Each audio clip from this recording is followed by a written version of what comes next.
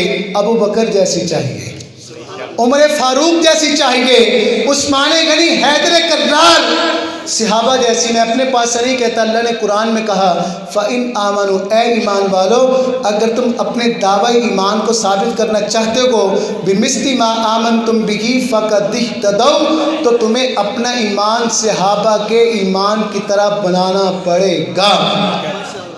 آپ کو مولانا صاحب 2 حرفوں میں بتائیں صحابہ کی طرح ایمان کیسے بنا سکتے ہیں؟ دین کے ہر تقاضے پر لبیک کہنا یہ صحابہ کا وتیرہ تھا۔ جو تقاضا ہو، ختم نبوت کا، دعوت و تبلیغ کا، نشر و اشاعت کا، صدقہ خیرات کا، جو دین کا تقاضا ہو لبیک کہنا۔ آپ کے مولانا صاحب نیچے آ کے بتائیں کس جیسا؟ حضرات عشق رسالت کتنا ضروری ہے اور کتنا چاہیے۔ حضرات ایک اللہ کے ولی گزرے، ان کا نام ہے عبد الرحمن جامی۔ تھک گئے تو بس کر دوں؟ بول کے بتائیں، بس 5-7 منٹ میں ختم کرتا ہوں۔ ایک اللہ کے ولی گزرے جن کا نام ہے عبد الرحمن جامی۔ حضرات وہ کیسے ولی تھے، کہاں وہ چلے؟ افغانستان کے علاقے سے آقا کریم علیہ السلام کے مدینہ طیبہ کے قریب پہنچے۔ حضرات مجھے توجہ چاہیے، بس اپنی بات کو اختتام پر لا چکا ہوں۔ آقا کریم علیہ السلام کے چہرے اطہر، ارے مدینہ طیبہ دعا کرو کہ اللہ بار بار اس کا دیدار عطا کر دے۔ وہ کیسا شہر ہے کہ پیغمبر علیہ السلام فرماتے ہیں کہ اگر کوئی آدمی میرے روضہ اطہر پر آ گیا، فرمایا کہ ایک مرتبہ منظار قبری میرے روضہ اطہر کا دیدار کر لیتا کہ وجبت لہو شفاعتی، ارے میری سفارش اس پر واجب ہو جاتی کہ ارے کیسا شہر ہے کہ پیغمبر کیا فرماتے ہیں منظارنی بعد وفاتی، جس نے میرے پردہ فرمانے کے بعد میری قبر اطہر کا دیدار کیا، میرے روزے کو دیکھا، فَكَأَنَّمَا زَارَنِي فِي حَيَاتِي، وہ ایسے ہے جیسے میری زندگی میں میرا دیدار کر گیا۔ سبحان اللہ۔ کہتے ہیں کہ عبد الرحمن جامی مدینہ طیبہ کے قریب آئے، نبی علیہ السلام گورنر مدینہ کے خواب میں آئے اور فرمایا کہ آ بندہ میرے روزے تے نہ آ سکے، یہ نہ آئے۔ گورنر آئے، قافلے والوں کو پوچھا کوئی عبد الرحمن نامی ہے؟ وہ عاشق تھے، رو رہے تھے بیٹھے ہوئے، کہا کہ جی میں ہوں، خبردار تم نہیں جا سکتے۔ اتنا قریب آ کے حضرات عجیب کیفیت ہوتی ہے۔ اللہ نے عمرے کی توفیق عطا فرمائی۔ ہم مکے سے جب مدینہ طیبہ سفر شروع ہوا تو دل ڈر رہا تھا کوئی ایسا ویسا مسئلہ نہ بن جائے۔ روک دیا، نہیں آ سکتے۔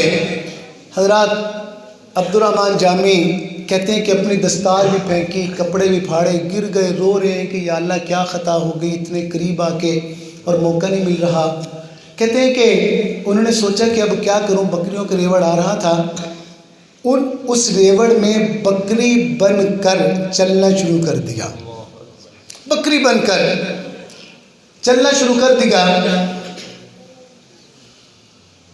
حضرات ہماری خوش قسمتی ہے کہ عالم اسلام کے بڑے نعت خواں مولانا محمد عثمان قصوری صاحب تشریف لائے گئے، ان کی آمد پر ایک نعرہ لگا دے، نعرہ تکبیر، تاج تخت ختم نبوت، شان صحابہ، شان اہل بیت۔ حضرات میں اپنی بات ختم کرتا ہوں، میں یہ کہہ رہا تھا کہ عشق کتنا چاہیے تو اتنا جتنا بتا رہا ہوں۔ کہتے ہیں بکریوں کا ریوڑ آ رہا تھا، اس ریوڑ میں غور کرنا، کیا بن گئے؟ بکری۔ بول کے بتاؤ کیا بن گئے؟ بکری بن کر۔ کسی نے کہا نا میرا رنگ بھی نہیں، میرا روپ بھی نہیں، میرا عشق بھی رومی ورگا نہیں، میری چال بھی جامی ورگی نہیں۔ کہتے بکری بن کے ٹوردے پیسی کے پھر نبی علیہ السلام گورنر مدینہ دے خواب چاہ گئے، پھر آندہ پہ پھر روک دیا۔ کہتے ہیں کہ بڑے پریشان ہیں، وہ کیا کروں؟ تو کہتے ہیں کہ ایک قافلہ آ رہا تھا اگلے سال، تو اس کے امیر کو کہا یار مجھے اپنے سامان میں باندھ لو۔ نبی علیہ السلام پھر خواب میں آگے، وہ پھر آ رہا ہے۔ حضرت کتنا عشق چاہیے۔ گورنر آیا، اس نے پکڑا اور پکڑ کر قید میں ڈال دیا۔ جیسے ہی قید میں ڈالا، آقا کریم علیہ السلام غصے کی کیفیت میں گورنر کے سامنے آ گئے۔ کہتے ہیں کہ گورنر کہتے ہیں اس کو کیوں پکڑا ہے؟ کہتے ہیں ادھر آقا کریم علیہ السلام خواب میں تھے اور ادھر کہتے ہیں ساری رات روتے رہے قید میں، اور اللہ سے کہتے رہے یا اللہ کیا خطا ہو گئی کہ پیغمبر کے شہر میں آ کے روزے پر نہیں جا سکتا ہوں۔ تو کہتے ہیں اچانک کہتے ہیں جب ٹھنڈی ہوا کا جھونکا آیا تو ہوا کو مخاطب کر کے کہا نسیمہ جانب بطحا گزر کن ز احوال محمد را خبر کن۔ اے ہوا میں تو نہیں جا سکتا، ہوائے دیس محبوبہ دے جائیں تو جا کے حضرت نو احوال میرا سنائیں۔ سبحان اللہ۔ فرمایا کہ میں تو نہیں جا سکتا، تو جا سکتی ہے، جا کے بتا کہ آپ کا ایک خادم گئے دیدار چاہتا گئے۔ نبی علیہ السلام حضرات خواب کے اندر آئے اور گورنر کو غصے ہوئے، کیوں اس طرح کیا؟ کہا کہ حضرت پتہ نہیں میں نے سمجھا کوئی مجرم ہے۔ کہا کہ مجرم نہیں حضرات سنیے گا، کہا کہ وہ ایسی نعتیں لکھ کر لایا ہے اگر میں روزہ اطہر پر پڑھ دیتا تو مجھ محمد مصطفیٰ کو اٹھ کر اس کو گلے لگانا پڑتا۔ سبحان اللہ۔ اتنا عشق چاہیے۔ آپ کے مولانا صاحب اس کے لیے تو بڑی محنت کرنی پڑے گی، بس آخری واقعہ اور بات نہیں، بڑی نہیں، کتنی؟ آپ نے نام سنا ہوگا حضرت شرف الدین بوصیری رحمۃ اللہ علیہ کا۔ کہتے ہیں کہ ساری زندگی بادشاہوں کی تعریفیں کی، شعر کہے، قصیدے لکھے، فالج ہو گیا۔ سوچ رہے ہیں کہ یار فالج ہو گیا، اب میں کس کام کا؟ تو اچانک دل میں خیال آیا کہ یار کیوں نہ میں آج نبی علیہ السلام کی نعت لکھوں۔ تو حضرات قصیدہ لکھا۔ کیا لکھا؟ یا ربی صلی وسلم دائما ابدا علی حبیبک خیر الخلق کلہم والحبیب الذی ترجا شفاعتہ لکل حول من الاحوال مقتحم۔ قصیدہ لکھا۔ کہتے ہیں کہ کئی 20 اشعار لکھے اور لکھتے لکھتے نیند آ گئی۔ بتانا چاہتا ہوں محنت کتنی، عشق اتنا چاہیے، محنت کتنی کرنی پڑے گی وہ بتا رہا ہوں۔ ساری زندگی بادشاہوں کے، بس ایک خیال آیا کہ یار اب نبی علیہ السلام کا قصیدہ لکھتا ہوں، نعت لکھتا ہوں، اور ایسی طلب دکھائی، یہی بات ہے سمجھنے کی، ایسی طلب دکھائی کہ اللہ کو پسند آ گئی۔ نعت لکھتے لکھتے سو گئے۔ آقا کریم علیہ السلام خواب میں تشریف لائے۔ کہا کہ شرف الدین کیا ہوا؟ کہا کہ حضور یہ مسئلہ ہے۔ آقا کریم علیہ السلام نے دست مبارک پھیرا، کہا کہ اٹھ جاؤ۔ شرف الدین کہتے چل نہیں سکتا تھا، اٹھ کے کھڑا ہو گیا۔ سبحان اللہ۔ اور کیسا عشق دکھایا، چند گھڑیوں میں نعت لکھی، اور نعت سننے کے لیے آقا کریم علیہ السلام خواب میں تشریف لے کے آئے۔ کہا کہ وہ قصیدہ تو سناؤ۔ وہ قصیدہ سنایا اور آقا کریم علیہ السلام نے اپنی کملی مبارک اتار کر شرف الدین بوصیری رحمۃ اللہ علیہ کو تحفہ مرحمت فرمایا صبح جب اٹھے تو وہی کملی بھی پڑی تھی، تندرستی بھی تھی. کیا کہنا چاہتا ہوں، عشق تو چاہیے اتنا، محنت کتنی ہے کہ سچے دل کے ساتھ اللہ کو کہہ دو کہ یا اللہ پیغمبر کا سچا عشق عطا فرما دے، یا اللہ پیغمبر کا سچا عشق عطا فرما دے. حضرات ہمارے پاس موقع ہی کتنا ہے، کس نے بڑا خوبصورت کہا، حضرات اللہ کا ذات تو یہی ہے کہ محمد سے وفا تو نے تو ہم تیرے ہیں، یہ جہاں چیز ہے کیا لوح و قلم تیرے ہیں. دعا ہے کہ اللہ پاک ہم سب کو آقا کریم علیہ السلام کا سچا عشق اور کامل اتباع کی اور ہماری قیامت تک آنے والی نسلوں کو بھی عطا فرمائے. وآخر دعوانا الحمد للہ رب العالمین.